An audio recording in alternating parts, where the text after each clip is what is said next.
Hello all, James here. Now you're probably asking yourself, didn't you do an AEW Grand Slam video yesterday? And yes, I did. But since then, I've personally received numerous complaints from ticket buyers, and there's a lot of people out there who are feeling scammed and ripped off and have vowed to not support the company going forward. And I'm going to explain why. Briefly, a couple of addendums and a correction from the last video. One, Toni Storm is a native Kiwi, but she moved to Australia when she was a kid. For all intents and purposes, that's her home country. I knew this, and then I completely forgot to mention it and put it in the format, so my apologies. I'm never too proud to correct myself if I'm wrong. I'm not Dave Meltzer. Now, the second is that the city of Brisbane is offering a financial incentive for AEW to come to their city. Actually, so Perth did with WWE last year as well. Something that I'd heard about very briefly, but then apparently I'd just forgotten.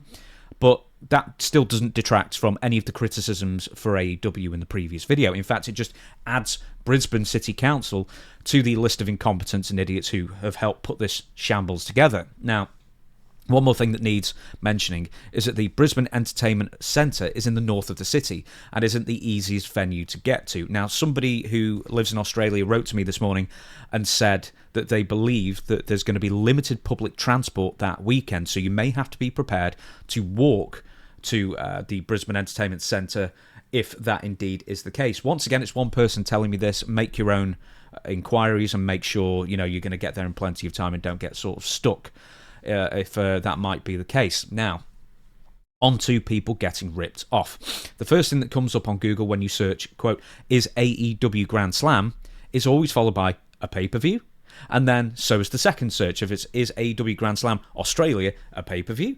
And I'm doing the rising inflection as well, like Australians. But when Grand Slam Brisbane was announced, it was never made clear by Tony Khan what the show actually was. I mean, a few clowns in the comments were just going, it wasn't Grand Slam, never been a pay-per-view. Well, it doesn't matter if it was never a pay-per-view in the States or whatever before. The reason being is because AEW are going to a brand new continent and country in Australia and running a stadium show and charging 4 figures for floor seats, not even ringside. For general floor seats, some of those seats were going for 4 figures. Now, nobody with a functioning brain would expect anything less than either a pay-per-view or a major special event for the money AEW was charging. That is a perfectly reasonable expectation for anybody buying a ticket or anybody like me looking on from the outside. Now, it's true that Tony Khan never said that Grand Slam was going to be a pay-per-view.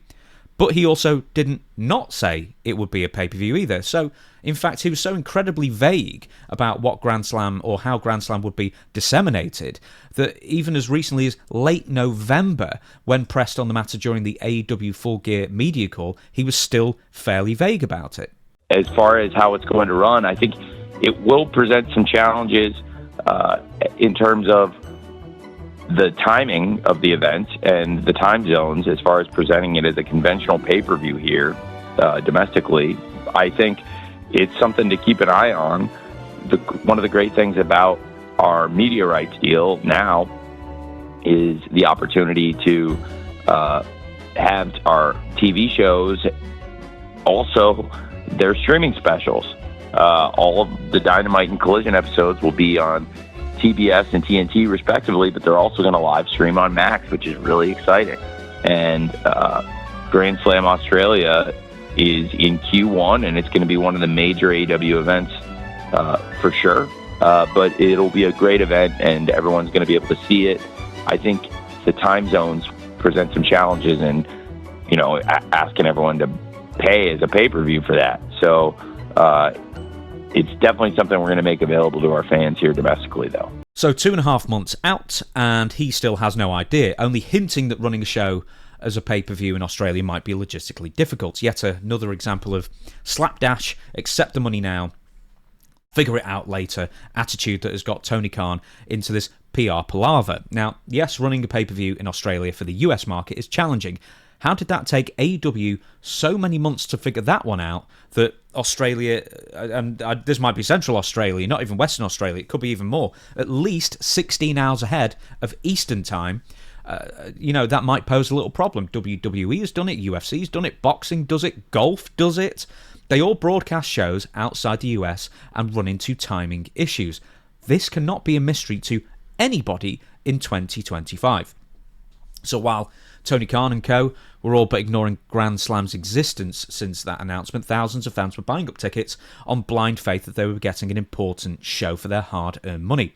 Not enough fans, though, obviously, because, as it turns out, being vague about an event in a country where you have a nationwide viewership of 20,000 people is a recipe for low attendance, which is why the Suncorp Stadium was out, and then the much smaller Brisbane Entertainment Centre was in. And here's where the first rip-off occurred. But this, I don't actually think, falls on the shoulders of AEW beyond just promoting the show badly, which actually sort of is on their shoulders. I read a story from a fan complaining that his floor seats in the new arena was worse than his seat in the stadium, which he bought early and paid full price for. The Reddit post was accompanied by a seating chart showing that his $750 seat is now 20 rows back from the $315 seat that was available with much better visibility. But then you dig a little deeper, and there have been numerous complaints from ticket buyers who have said that their floor seats they purchased have been moved to a worse position or even into tiered seating. And in fact, my video yesterday was littered with comments from disgruntled ticket purchasers who were reallocated to poorer seating with less visibility and, most importantly, no compensation for it. So, to make matters worse, Ticket Tech, who are Ticketmaster's local Australian version, I guess, of Ticketmaster, puts in their terms and conditions that seat reallocation is not grounds for receiving a refund. So for all of you loyal fans who paid premium for your tickets when they were first released, you've now just had your seats downgraded, you can't get a refund, and those who waited now have the option of buying cheaper tickets, discounted tickets, and 2-for-1 offers added to the bargain. Now, once again, this is not AEW reallocating the seats. But they'll still be catching the bad PR because ultimately it's their name on the marquee and not Ticket Tech's. Now, I did some investigating. I called somebody I know who was a bigwig at Ticketmaster for some additional information. On the basis of anonymity, and I'm not joking when he genuinely meant no, keep me anonymous on this, is he said that Ticketmaster operates exactly the same way as Ticket Tech does. There is an entire department handled to deal with seat reallocations when there is a venue move, or in some cases where the act wants to block off a couple of rows after they've been purchased and then they get reallocated as well. So this is one of the absolute major complaints that Ticketmaster receives on a daily basis. And ultimately, if you call up and complain, the person on the other end of the phone will merely say, sorry, you feel that way, tough shit, hang up. That kind of response, regardless of the reason for you having to move. Now, bear in mind that seat reallocation is not automatic. This is actually a manual process. And there is actually a chance that I'm told, if you complain long enough on the phone, that somebody sympathetic to your cause might try and find you better seats if they're available. Now, you probably won't, but you never know. It might be worth calling up if you're one of the poor unfortunates who's been given a worse seat. Now, the whole ticket fiasco, I imagine, is because there are far more floor seats in the stadium than there are in an arena, so there are only so many to go around. But once again, this is poor planning from everyone involved. At least all the floor seats are now filled, but as of this recording, you can still get a decent first-tier seating for the equivalent of $200 United States, plus service fees, of course. Now, WWE ticket prices are also a joke, but their ticket prices are at least justified because they keep selling out, so clearly they've not outpriced people because they're still selling those seats in good time. And for an added example, I went to WWE in October. My seats were... They were like 5 rows up on the first tier. They were great seats right opposite the ring. And I think they were like maybe $140 each US. But that was a house show. But it was also, Cody Rhodes and Randy Orton and loads of the stars were on that show. But then all in Wembley, I had seats on the floor, 18 rows back from the ring. And they were great seats as well. And I got them for the equivalent of like maybe $80 or $85 a seat, which was a great deal. But I know that Wembley was trying to do the tickets a lower price to fill the building, or AEW were for Wembley. And also, I think those seats were just released because they'd moved some production equipment back a little bit further. So maybe I just got lucky. So I think other people equivalent were like £105, £115, which is like, what, $125, $130, $135.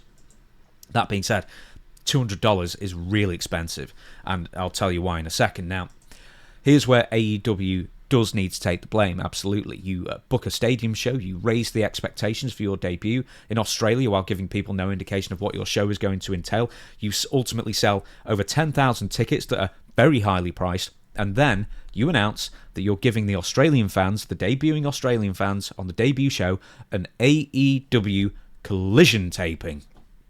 Imagine if WWE announced an Australian stadium spectacular, their first ever, and then after they sold thousands of tickets and pocketed your hard-earned money that you can't get a refund on, by the way, that the show was actually a TV taping for Velocity. It wouldn't matter if they put Kenny Omega on the card to compensate, you'd feel pretty darn ripped off. Now, considering that most people are flying in and getting hotels and renting cars and dining out 3 times a day for a day or two, those expenses add up very quickly indeed. Bear in mind that the Collision branding was never brought up until a few weeks ago. It was always just Grand Slam Brisbane or Grand Slam Australia, whatever it might be. So we don't even know if AEW Grand Slam is going to be a 2-hour show or a 3-hour show or a 4-hour show, and how much of that's going to be broadcast.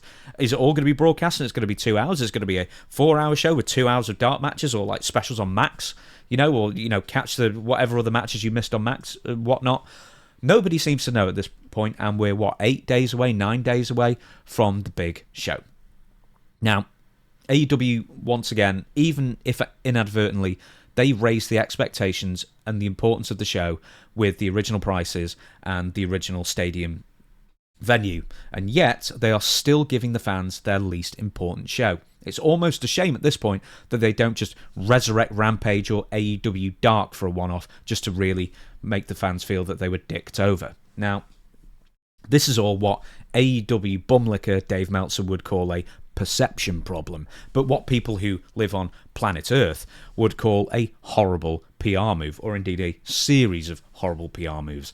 Between AEW and Ticket Tech, they've screwed over the most loyal AEW wrestling fans who bought tickets early thanks to a total lack of local product knowledge and pre-planning. And before I end, I will be back tomorrow with not Grand Slam stuff. I'm actually going to be talking about MJF, and I think you'll be surprised about what I have to say. So stay tuned, like, comment, subscribe, all that kind of thing. Bye.